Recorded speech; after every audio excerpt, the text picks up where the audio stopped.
இல்லைங்க, தொடர்ந்து எப்போலேருந்து எர்தோகான் அங்க வந்து ஜனாதிபதி ஆனாரோ அப்போலேருந்து துருக்கியோட லைன் மாறிடுச்சு. அவர் கொஞ்சம் இந்த இஸ்லாம் ஆங்கிளை நிறைய அதிகமா உபயோகப்படுத்துறாரு. எந்த துருக்கி ரொம்ப மாடர்ன் கண்ட்ரின்னு பேரு. கமல் அத்துருக்கு டயத்துல இருந்து பாத்தீங்கன்னா ஒரு மாடர்ன் லைன்ல போயிட்டு இருந்தது. இந்த எர்தோகான் வந்த அப்புறம் திருப்பி ரிலிஜியன் பாலிடிக்ஸ் மிக்ஸ் அங்க ஆரம்பிச்சு. Islamic country but very modern. ஆனா இவர் வந்து அதை கொஞ்சம் மாத்திட்டாரு. ஒன்று. ரெண்டாவது, அவரோட பாப்புலாரிட்டி குறைஞ்சிட்டு வருது எர்தோகான்.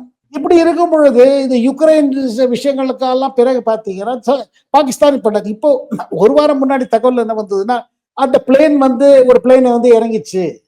அதுக்கப்புறம் துருக்கி டினை பண்ணிது, பாகிஸ்தான் டினை பண்ணுது. ஆனா இன்னைக்கு பிரீஃபிங்லேயே நம்ம ஏர்ஃபோர்ஸ் தரப்புல விங் கமாண்டர் யோகிகா சிங்கும் சரி, ராணுவ ஸ்போக்ஸ் பர்சன் கல்னல் சோஃபியா குரேஷி என்ன சொன்னாங்கன்னா, இந்த நமக்கு கிடைத்திருக்கிற மிசைல் பார்ட்ஸ்ல பார்த்தாலும் எல்லாம் துருக்கியோட மார்க்கிங் இருக்கு, துருக்கியில இருந்து வந்திருக்கு.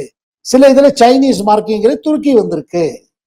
இதுல போச்சுன்னா என்ன ஆகும்னா பாருங்க, இந்தியா துருக்கி உறவு பாதிக்கப்படும். துர்கிஷ் ஏர்லைன்ஸுக்கு நல்ல பிசினஸ் சார் இந்தியால இருந்து. டூரிசம்க்கும் நிறைய போடுறாங்க. இந்த துருக்கியோட ரோல் பெருசா பெருசா என்ன ஆகும்னா, உங்களுக்கு மால்டீவ்ஸ்க்கு ஏற்பட்டது துருக்கிக்கு ஆயிடும்.